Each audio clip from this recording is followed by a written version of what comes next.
Warahmatullahi wabarakatuh. Perkenalkan, nama saya Dita Apriliana Sari, NIM 1720210058. Saya akan mereview buku dengan judul Kebelet Kaya, karya Mardigu WP untuk memenuhi syarat tugas UAS studi kelayakan bisnis. Dalam buku Kebelet Kaya terdapat 12 bab. Yang pertama ada bagaimana memulainya. Memulai sesuatu atau usaha harus berani. Berani itu muncul dari dalam. Jika menjadi seorang pemimpin yang ditempuh dengan jalan yang keras dan sulit, maka secara alami akan ada enzim kepemimpinan mengalir dalam tubuh. Kita akan menjadi demikian kreatif, tajam dalam berpandangan, dan mempunyai tanggung jawab yang lebih besar. Seorang entrepreneur itu mudah dan membuat pekerjaan jauh lebih mudah daripada mencari sebuah pekerjaan. Hal yang paling penting adalah memberanikan diri kita untuk menjadi seorang pengusaha handal. Lakukan segera karena tidak ada alasan untuk tidak memulai usaha. Banyak ribuan cara untuk memulai sebuah usaha. Jika tidak mau, berarti kita tidak memiliki kemauan, yang membuat kesempatan sukses menjadi sangat kecil. Usaha tersebut karena untuk mempertahankan eksistensi memerlukan pelajaran dan keterampilan tersendiri. Selanjutnya, berjuang butuh siasat karena dalam bisnis harus memiliki keberanian dan perlu mengedepankan sikap fight atau semangat juang dalam menghadapi masalah yang menghadang. Dan yang terakhir itu adalah menaklukkan investor dengan cara pembuktian diri, karena dengan melakukan pembuktian diri kita akan memiliki dorongan kuat untuk maju. Yang kedua ada bagaimana menjadi entrepreneur. Bermula dari impian orang-orang seperti Leonardo da Vinci, Bung Karno, dan Walt Disney dapat mewujudkan impiannya, karena impian adalah motivator. Kesuksesan yang sangat ampuh, tanpa impian dunia tak berwarna dan tidak hidup. Lihat kebutuhan sekitar agar tahu kegiatan bisnis yang dilakukan di negara lain. Empati juga dapat membuat kita terlibat. Empati adalah mengerti apa yang diinginkan atau dirasakan orang lain. Empati sendiri menjadi dasar yang penting dalam kehidupan. Memberikan nilai tambah. Karena setiap bisnis akan memberi peluang bisnis yang lainnya. Maka dari itu, sebagai pebisnis harus jeli dalam melihat peluang bisnis tersebut. Peluang tergantung cara melihatnya. Entrepreneur akan melihat peluang sebagai pekerjaan berikutnya, entah sektor barang atau jasa. Jangan sungkan-sungkan untuk menawarkan jasa kepada calon penumpang yang memiliki arah dan tujuan yang sama. Yang ketiga, membidik pasar. Dalam membidik pasar, butuh nyali untuk mewujudkan ide. Seorang entrepreneur yang mumpuni akan mentolerir ambiguitas atau ketidakjelasan, dan mereka yang membuat kesamar-samaran menjadi jelas. Dalam membidik pasar, kita juga memerlukan adrenalin dan seni berhutang. Seorang entrepreneur dalam menjalankan bisnis tidak boleh takut dalam berhutang, karena hutang untuk tambahan modal kerja atau investasi itu hal yang wajar. Bangunlah komunitas. Dengan kita membangun komunitas, maka akan mudah untuk mempromosikan produk atau barang kita melalui iklan. Serta kita juga harus memprediksi sebuah fenomena. Metode dalam mengasah kemampuan manajerial adalah dengan membandingkan keputusan para manajer andal dengan melihat sebuah fenomena. Kemampuan memprediksi sebuah fenomena akan terlihat lebih matang ketika membaca sebuah peluang usaha yang dapat membuat bisnis lebih aman karena sudah lebih dulu memprediksi pasar. Yang keempat, hati seorang entrepreneur. Belajar sambil mengerjakan. Hati seorang entrepreneur saat akan memulai usaha tidak perlu berpikir panjang atau merencanakan sesuatu yang muluk-muluk. Belajar dari kesuksesan untuk mengatasi kegagalan saat berwirausaha dibutuhkan kepandaian dalam menyelesaikan setiap masalah. Masalah akan mematangkan kemampuan bisnisnya. Itulah proses mastery. Mengelola kegagalan dalam kehidupan. Kata gagal adalah sesuatu yang tidak enak didengar atau dirasakan. Dalam menjalankan kehidupan, kita sering berusaha untuk menghindari kegagalan. Banyak orang tidak memahami arti kegagalan dan banyak juga yang berpendapat bahwa mereka yang gagal adalah seorang pecundang. Mengelola stres. Jangan pernah membuat keputusan dalam kondisi tertekan atau stres. Terus harus mencari cara terbaik bagi seorang entrepreneur. Mempunyai sumber bahan baku yang melimpah, handal, dan murah adalah hal yang utama karena bahan baku akan memengaruhi ongkos produksi. Yang kelima, ada pola pikir entrepreneur. Selalu di pinggir jurang, pola pikir seorang entrepreneur biasanya memiliki hasrat yang tinggi untuk langsung beraksi ketika melihat peluang. Begitu tercapai apa yang dicita-citakan, seorang entrepreneur akan langsung membuat sesuatu yang baru. Ketika target tercapai, target yang lebih tinggi dipasang. Serta harus dapat memanfaatkan risiko, seakan tidak pernah berimbang karena di sanalah kehidupannya berputar dinamis. Jika kita berdampingan dengan seorang entrepreneur, ide-idenya akan mengalir terus. Serta harus cerdas melihat peluang. Dan jangan cepat puas. Sebagai seorang entrepreneur, menggunakan fasilitas orang lain adalah sebuah metode yang ampuh untuk dicoba. Entrepreneur sejati adalah seorang yang berani mengambil sebuah resiko dengan kalkulator resiko, yaitu suatu memperhitungkan terlihat dahulu resiko yang mungkin terjadi. Yang keenam, tugas entrepreneur. Kreatif itu berbeda. Seorang entrepreneur yang sedang diuji merupakan tugas terberat. Apakah harus bertahan dengan usahanya, menyerah, atau dia berusaha mengembangkan inovasi baru untuk bisnisnya? Logikanya, ketika perusahaan sedang berkembang, karyawan akan menjadi sebuah aset. Tetapi, begitu gerakan usaha menjadi lambat, semua seolah seperti menjadi beban. Jiwa kreatif kita sebagai seorang entrepreneur dibutuhkan. Kita juga tidak hanya kreatif, tapi harus mampu mengelola sumber daya. Kemampuan seorang entrepreneur untuk mengelola usaha adalah mutlak, karena ini adalah langkah kedua setelah mereka berani untuk memulai usaha.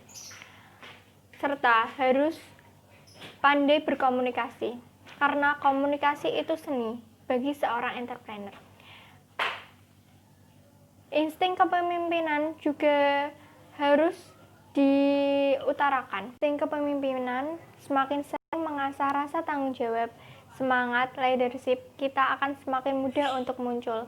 Itu sama halnya dengan jiwa dan semangat yang melekat pada diri pemimpin. Yang ketujuh, ada zero prinsip entrepreneur.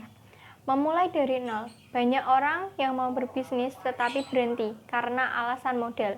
Sebenarnya, modal seorang entrepreneur bukan hanya uang, tetapi juga keterampilan, jaringan, vendor, menyuplai produk, dan masih banyak lagi.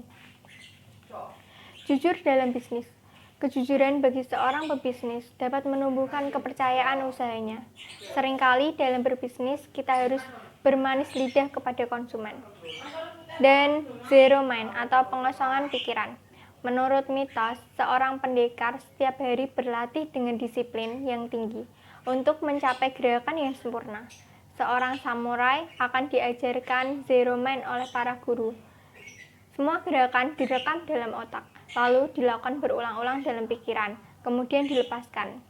Seorang yang dapat menguasai kemampuan untuk mengosongkan pikiran dalam bisnis sangat banyak manfaatnya. Misalnya ketika menghadapi tantangan, kerumitan, dan terpaan masalah. Yang kedelapan, berbisnis tanpa uang tunai. Bukan mencari, tetapi dicari oleh modal. Mitos berbisnis yang harus diawali dengan modal uang memang sudah sangat mendarah daging di pikiran seorang pemula bisnis. Berbisnis modalnya bukan hanya uang, tetapi kelayakan bisnis yang dinilai. Kerjasama modal, seorang bisa melakukan kerjasama modal, yaitu modal uang dan modal keahlian. Banyak orang yang terjun ke dunia usaha berpendapat bahwa mereka harus mengerti dahulu usaha yang akan digeluti secara mendalam. Hasil yang menguntungkan, bisnis tanpa uang tunai bisa diawali dengan konsep bagi hasil, yaitu mereka membiayai 100% modal dan ada yang 100% tenaga. Ada yang bekerja, memproduksi, dan kemudian menjual. Hasil penjualan dibagi menurut perjanjian. Biasanya angka pembagian 50/50. Menjadi perantara atau broker. Berwirausaha memang memerlukan modal. Salah satunya adalah uang tunai. Ada banyak jalan agar kita bisa mendapatkan uang tanpa mengeluarkan modal uang. Salah satunya adalah dengan membangun jaringan menjadi broker. Barter dengan pemasok. Barter adalah metode dagang yang sudah ada sejak dahulu. Sistem barter yaitu pertukaran barang dengan barang atau barang dengan jasa. Berbarter akan menjadi sulit jika nilai barang yang ditukar tidak ada skala kesepakatan. Tetapi barter akan memiliki nilai lebih jika kedua benda memiliki nilai intangible atau tidak berwujud. Yang kesembilan, ada darah entrepreneur. Penilai karakter yang baik dalam memilih mitra atau pegawai memerlukan ketajaman intuisi dan pengalaman. Sekali lagi, hal tersebut susah untuk diteorikan. Seakan-akan ada aura yang bisa kita rasakan pada setiap pertemuan dengan seseorang. Bagi entrepreneur, latihan memahami, mengenal, dan menilai karakter perlu dilakukan. Orientasi pada pelayanan. Pelayanan yang prima pada pelanggan akan memberikan simpati dan kepuasan. Bahkan, kita dapat menemukan peluang usaha lagi pada pelanggan. Fokus itu awalnya cinta. Untuk dapat fokus, kita harus mencintai apa yang kita kerjakan. Tanpa rasa cinta, kita tidak dapat memerhatikan dengan sepenuh sebelum berhutang. Dalam menjalankan bisnis, banyak pengusaha yang menjual barangnya dengan strategi sistem kredit. Tujuannya untuk memberikan kesempatan kepada konsumen yang mempunyai kesulitan dana. Ada pun cara memilih orang tepat. Dalam merekrut seorang karyawan atau mitra bisnis, gunakan naluri kita untuk memilihnya. Telitilah dalam merekrut dan pilihlah hanya yang terbaik dan cocok menurut kita. Mencari dan menciptakan usaha. Memulai sebuah bisnis biasanya diawali dengan memilih referensi sebuah produk yang baik dan menarik, serta memiliki harga di bawah harga pasar. Selanjutnya ada peluang itu membutuhkan kecepatan. Peluang itu setiap saat disediakan oleh Allah yang Maha Pemurah. Setiap gerak dan pandangan mata yang kita layangkan akan banyak kesempatan bisnis yang dapat dikembangkan. Selanjutnya itu sosialisasi dan promosi. Seorang entrepreneur sangat disarankan mempunyai jiwa sosial yang tinggi sehingga dapat dikenal di lingkungannya. Dan terakhir adalah pandangan jauh ke depan.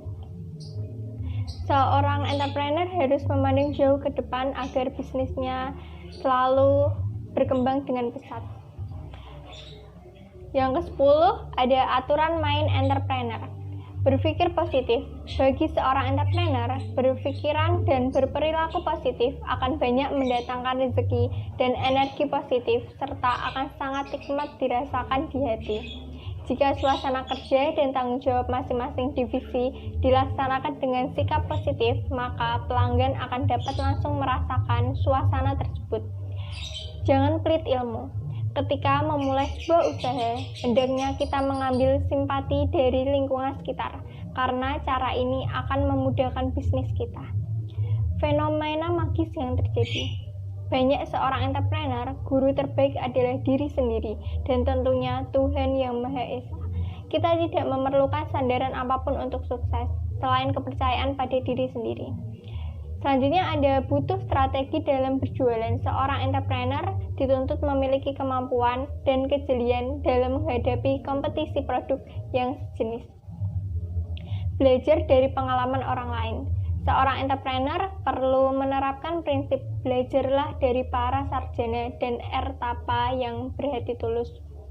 Sarjana dan pertapa yang dimaksud di sini adalah orang-orang yang memiliki pengetahuan dan melakukan apa yang diketahuinya. Sebagai entrepreneur, kita diharapkan memiliki aset yang bisa dicadangkan untuk masa depan dan asuransi seperti menabung. Ke-11, budaya entrepreneur. belajar dan berikan hal yang terbaik. Sebagai seorang entrepreneur, harus selalu haus akan ilmu dan belajar, bahkan sampai usia tua sekalipun. Sportif tumbuh dari dalam. Dalam suatu perusahaan membutuhkan sikap sportif dan sebuah tim yang andal. Perusahaan membutuhkan orang-orang yang berjiwa sportif dan bertanggung jawab. Menciptakan kader. Kaderisasi merupakan sarana berpindah dari kuadran kiri ke kuadran kanan. Selama kita masih mengerjakan sendiri segala hal, kebebasan waktu tidak akan pernah dimiliki. Berdaya juang. Menjadi seorang entrepreneur haruslah memiliki daya juang dan tekad yang tinggi. Menunda kesenangan. Bagi seorang entrepreneur, kemampuan menunda kesenanganlah yang membedakan dengan kesuksesan kebanyakan orang. Dan yang terakhir, sikap entrepreneur bab 12. Yang pertama itu ada modal orang lain. Dikatakan memiliki mental bisnis jika kita mampu melihat sebuah peluang dan berani mengambil segala tindakan untuk sukses. Ada jaringan orang lain.